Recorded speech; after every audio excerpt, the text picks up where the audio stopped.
എൻ്റെ പേര് ബാബു ചേരമൻ. കഴിഞ്ഞ നാളുകളിലൊക്കെ ഞാൻ ചെയ്തായിരിക്കുന്ന വീഡിയോ കണ്ട് കമന്റ് ഒക്കെ നൽകി എന്നെ പ്രോത്സാഹിപ്പിച്ചവർക്കൊക്കെ വളരെ നന്ദിയുണ്ട്. ഞാൻ ഇന്ന് നിങ്ങളുമായിട്ട് പങ്കുവയ്ക്കുവാനായിട്ട് ആഗ്രഹിക്കുന്നത് നമ്മുടേതായിരിക്കുന്ന രാജ്യത്തിൻ്റെതായിരിക്കുന്ന സ്ഥിതിഗതികളാണ്. നമുക്കറിയാം, നമ്മുടേതായിരിക്കുന്ന രാജ്യം ഇന്ന് നേരിടുന്നതായിരിക്കുന്ന ചില പ്രധാന വിഷയങ്ങളുണ്ട്. അതിൽ ഒന്നെന്ന് പറയുമ്പോൾ വിലക്കയറ്റമാണ്. നിത്യോപക സാധനങ്ങളുടേതായിരിക്കുന്ന വിലക്കയറ്റം. അപ്പോൾ ഇങ്ങനെ നിത്യോപക സാധനങ്ങളുടേതായിരിക്കുന്ന വിലക്കയറ്റം ഉണ്ടാകുന്നതായിരിക്കുന്ന കാരണം നമ്മുടേതായിരിക്കുന്ന രാജ്യത്ത് കൃഷികൾ ചെയ്യുവാൻ സാധിക്കാത്ത വരുന്നതാണ് അതിൻ്റെതായിരിക്കുന്ന ഒരു കാരണം. കൃഷി എന്ന് പറയുമ്പോൾ അത് ചെയ്ത് പരിചയമുള്ളതായിരിക്കുന്ന ജനവിഭാഗങ്ങൾക്ക് മാത്രമേ അത് ചെയ്യുവാൻ കഴിയുകയുള്ളൂ, അറിയുകയുള്ളൂ. അല്ലാതുള്ളവർക്ക് കൃഷിയെ സംബന്ധിച്ചൊന്നും തന്നെ അറിയാൻ കഴിയത്തില്ല. എങ്ങനെയാണ് കൃഷി ചെയ്യേണ്ടതെന്നും അതിൻ്റെ ഏത് കാലാവസ്ഥയിലാണ് അതിന് വളമിടേണ്ടതെന്നൊക്കെ കൃഷി ചെയ്യുന്നവർക്ക് മാത്രമേ അറിയുള്ളൂ.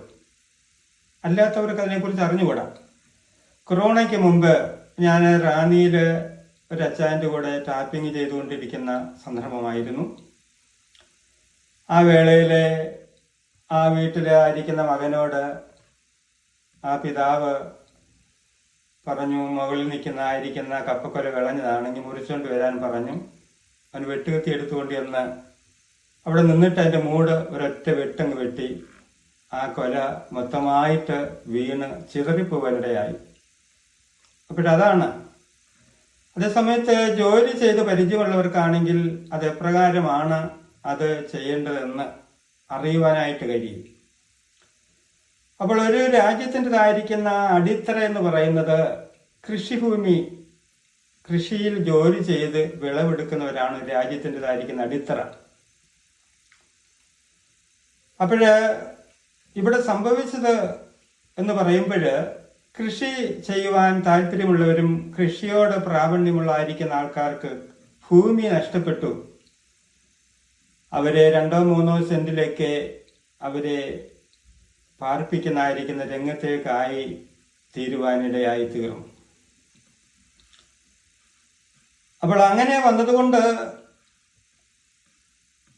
ഈ നാളുകളായിട്ട് നമ്മുടേതായിരിക്കുന്ന അയൽ സംസ്ഥാനമായിരിക്കുന്ന തമിഴ്നാടിനെ നാം ആശ്രയിക്കേണ്ടി വരികയാണ് ധാന്യങ്ങൾക്ക് വേണ്ടി. ഏതെങ്കിലും ഒരു കാരണവശാൽ തമിഴ്നാട്ടിൽ നിന്നും ധാന്യങ്ങൾ കേരളത്തിലേക്ക് വന്നില്ല എങ്കിൽ കേരളത്തിൻ്റെതായിരിക്കുന്ന അവസ്ഥ എങ്ങനെയായിരിക്കും? തമിഴ്നാട്ടിൻ്റെതായിരിക്കുന്ന രീതി എന്ന് പറയുമ്പോൾ 2 തരത്തിലുള്ളതായിരിക്കുന്ന കൃഷിയാണ്. ഒന്ന് എന്ന് പറയുമ്പോൾ ജൈവ വളത്തിൽ കൂടെ ചെയ്യുന്ന കൃഷി, മറ്റൊന്ന് കീടനാശിനികളും രാസവളമൊക്കെ ഉപയോഗിച്ച് ചെയ്യുന്നതായിരിക്കുന്ന കൃഷി.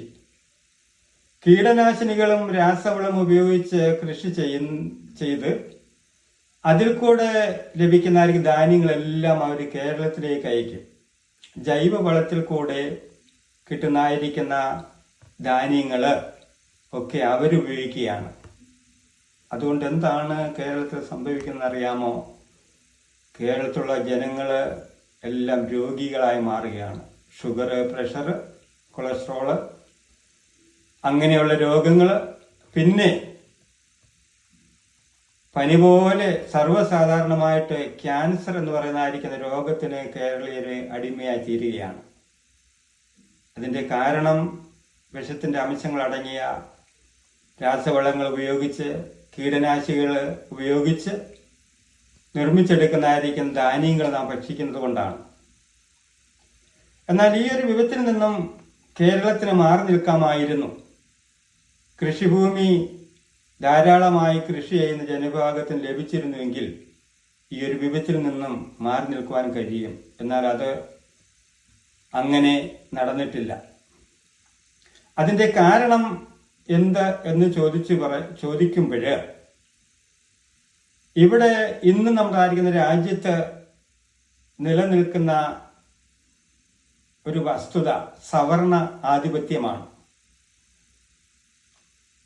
സവർണ ആധിപത്യമാണ് എന്ന് ഒന്ന് മനസ്സിലാക്കുവാൻ വേണ്ടി ഇപ്പോഴ് നമ്മുടെ അറിയുന്ന സമീപകാലത്തുള്ളതായിരിക്കുന്ന ഒരു കാര്യം തന്നെ ഞാൻ നിങ്ങളുടെ ശ്രദ്ധയിൽപ്പെടുത്തുവാനായിട്ട് കഴിയുകയാണ്. 2023 ഡിസംബറിൽ ഹൈറിച്ച് എന്ന് പറയുന്ന പ്രസ്ഥാനത്തിന്റെ അക്കൗണ്ട് ഫ്രീസിങ് ചെയ്തു. അവര് ഈ നാളുകളൊക്കെയും കേസ് കോടതിയിൽ കൊടുത്ത് അതിൻ്റെതായിരിക്കുന്ന വിചാരണ നടന്നുകൊണ്ടിരിക്കുകയാണ്. ഈ കഴിഞ്ഞ നാളില് ഹൈറിച്ച് എന്ന് പറയുന്ന പ്രസ്ഥാനത്തിൻ്റെതായിരിക്കുന്ന അക്കൗണ്ട് ഫ്രീസിങ് ആയിരിക്കുന്നത് റീ ഓപ്പൺ ചെയ്യുവാൻ കോടതിയിൽ നിന്നും വിധി വന്നു. കോടതിയിൽ നിന്ന് വിധി വന്നെങ്കിൽ തന്നെയും അധികാരികള് അതിൻ്റെതായിരിക്കുന്ന അക്കൗണ്ട് റീ ഓപ്പൺ ഇതുവരെയും ചെയ്തിട്ടില്ല. അപ്പോഴ് ഒരു പരമോന്നത നീതിപീഠമാണ് കോടതി എങ്കിൽ ആ കോടതിയുടേതായിരിക്കുന്ന വിധിയെ മാനിക്കാതെയാണ് നിൽക്കുന്നത്. അപ്പോഴെനിക്ക് അവസാനമായി പറയാനുള്ളതായിരിക്കുന്ന കാര്യം ഇങ്ങനെ ഈ സവർണ ആധിപത്യത്തെ നമുക്ക് തച്ചുടക്കുവാൻ എങ്ങനെ കഴിയും?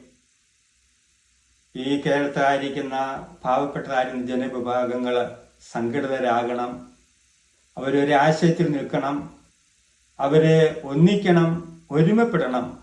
എങ്കിൽ മാത്രമേ നമ്മുടേതായിരിക്കുന്ന രാജ്യം പുരോഗതിയിലേക്ക് പോവുകയുള്ളൂ, സവർണ ആധിപത്യത്തിനൊരു വിരാമം ഇടുവാൻ കഴിയുള്ളൂ. ആയതിനാൽ ഇനിയുള്ള നാളുകളിലും നമുക്ക് സംഘടിതരായി ഒരുമിച്ച് നിന്ന് ഈ വിധമാകുന്ന വ്യവസ്ഥിതിക്ക് എതിരെ പോരാടുവാൻ നാം ശക്തരാകണമേ എന്ന് ഓർമ്മിപ്പിച്ചുകൊണ്ട് നിർത്തുന്നു. നന്ദി, നമസ്കാരം.